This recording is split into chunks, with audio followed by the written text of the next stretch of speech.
Coming up on Mountain News at 5:30, a push to protect tow truck drivers as they work along dangerous roadways, where lawmakers stand on Troy's Law. And FBI Director Kash Patel says the agency is expanding its investigation into Charlie Kirk's assassination.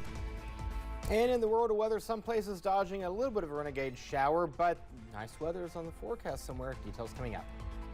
Dedicated to southern and eastern Kentucky, this is WYMT Mountain News at 5:30. Good evening, I'm Steve Hensley. Today, charges were announced against Tyler Robinson, the 22-year-old accused of shooting and killing political activist Charlie Kirk. The assassination happened last week while Kirk was speaking at Utah Valley University. The Utah County Attorney charged Robinson with aggravated murder, felony discharge of a firearm, 2 counts of obstruction of justice, 2 counts of witness tampering, and committing a violent offense in the presence of a child. They are seeking the death penalty. Meanwhile, senators grilled FBI Director Kash Patel on Capitol Hill today over the agency's investigation into the Kirk assassination. WYMT Washington correspondent Brendan Cullerton has the latest on that from Capitol Hill. Fireworks in Kash Patel's Senate hearing as he argued with senators about which party is dividing the country. Patel also offered insight into how the FBI is expanding its investigation into how Charlie Kirk was assassinated. Kash Patel squared off with senators about divisive rhetoric and an increase in political violence. If you want to work on bringing this country, it's my time, not yours. My God. If you want to talk about dividing this country, it is my I follow time. you on your social media posts that It is tear my this country time apart. to address There should be a your unifying false. Patel took questions on his tenure as FBI director, with a large focus on his handling of the Kirk assassination. Director Patel again sparked mass confusion by incorrectly claiming on social media that the shooter was in custody, which he then had to walk back with another social media post. Patel responded to questions by saying he is determined to make the FBI transparent, and sharing his process on social media connects the agency with the public.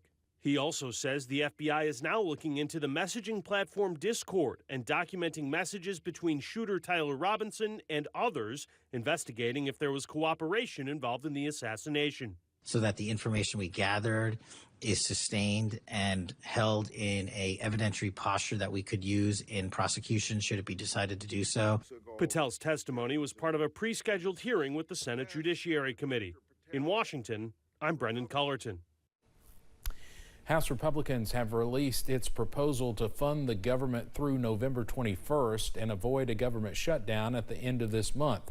The 7-week stopgap bill would buy more time to negotiate a broader deal. The plan is not bipartisan and contains no provisions that Democrats want.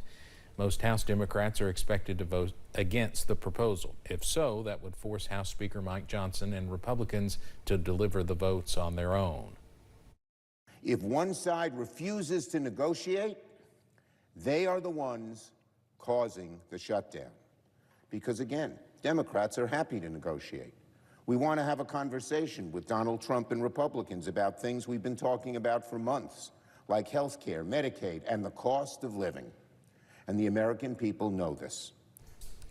House leadership hopes to vote on the bill Friday before Congress leaves for a week-long recess. It's not yet clear when the Senate would take up the bill. State terrorist charges were dismissed against the man accused of murdering United Healthcare CEO Brian Thompson. Luigi Mangione appeared in court for the pretrial hearing in New York City. The 27-year-old faced both state and federal charges in connection with Thompson's death. That incident happened last December outside a Manhattan hotel.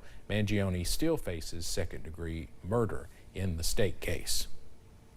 Oscar-winning actor and director Robert Redford has died. The publicist for Redford released a statement saying he died at his home at Sundance in the mountains of Utah.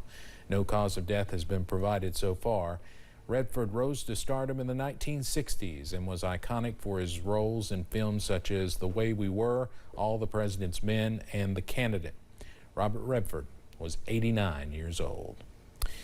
Well, most of us stayed dry again out there today, but will that trend continue? First Alert meteorologist Eric Dean has our first look at the forecast. Eric. Yes and no. Short term, yes. Long term, no. When we get into the weekend, though, rain chances will start to pick up. Some places right now seeing a little bit of a renegade shower, but we're staying mainly cloudy.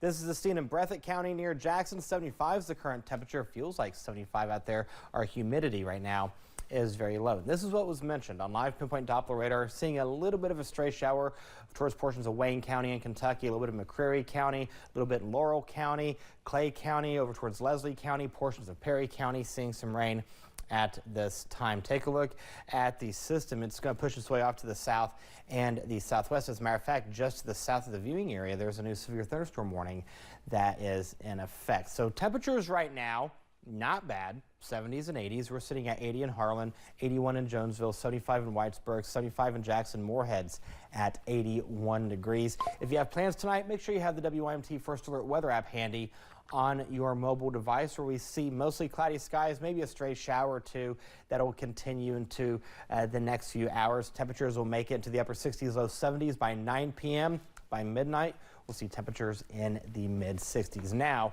the second half of the week is looking A-OK, but rain chances are somewhere in the forecast. Details coming up in the First Alert forecast in a few minutes. Steve. Eric, thanks. A Somerset man is facing charges after police say he was involved in a robbery at a business in Laurel County. James Garfield Smith III was arrested after he turned himself in. They say he was involved in a robbery that occurred at the smoke shop. Smith was charged with first-degree robbery and second-degree assault. Today, a man pleaded guilty to a murder that happened more than 4 years ago in Clark County. Stephen McGuire pleaded guilty to killing 34-year-old Sheila Smith. As part of his plea deal, prosecutors are recommending a 27-year prison sentence. In May of 2021, police say McGuire and Smith were arguing in an apartment hallway in Winchester when he shot her in the face. McGuire will be sentenced on October 16th. Two men convicted in Crystal Rogers' death will learn how long they will serve in prison tomorrow. During the summer, Brooks Houck and Joseph Lawson were found guilty in Rogers' 2015 disappearance and presumed death. Houck, who was Rogers' boyfriend when she vanished, and Lawson were both supposed to be sentenced August 21st, but that date was pushed back due to Lawson's health issues. A jury recommended life in prison for Houck and 25 years for Lawson. In Wayne County, Kentucky, the sheriff's office is asking for help finding a stolen trailer. It was taken from a construction site at Otter Creek Bridge. The trailer is about 6 feet long, has a portable hand washing station on the back, 2 white 60-gallon water tanks, and a small solar panel on the front of the trailer. The owner is offering a $100 reward for its return. If you have any information, call the Wayne County Sheriff's Office at 606-348-5416.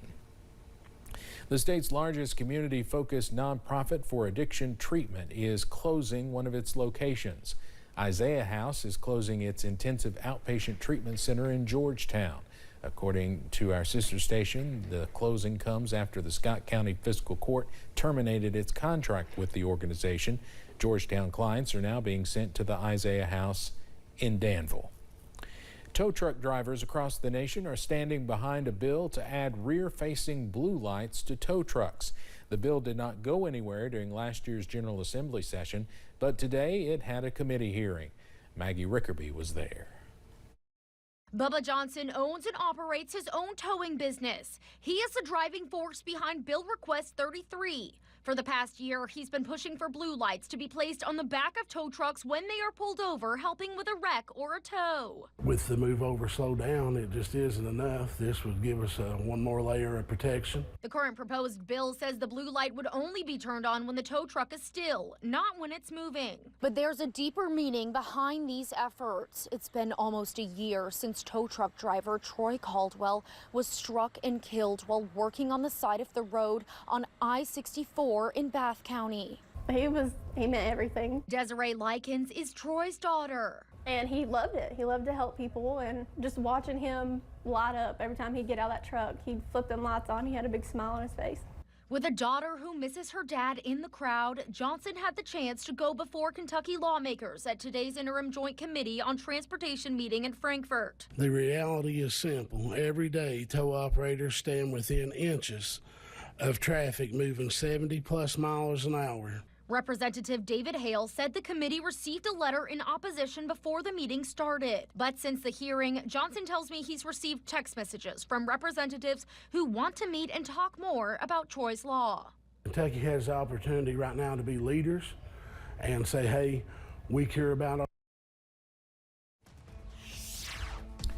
Coming up on Mountain News at 5:30, folks in Louisville are getting ready for an annual popular music event.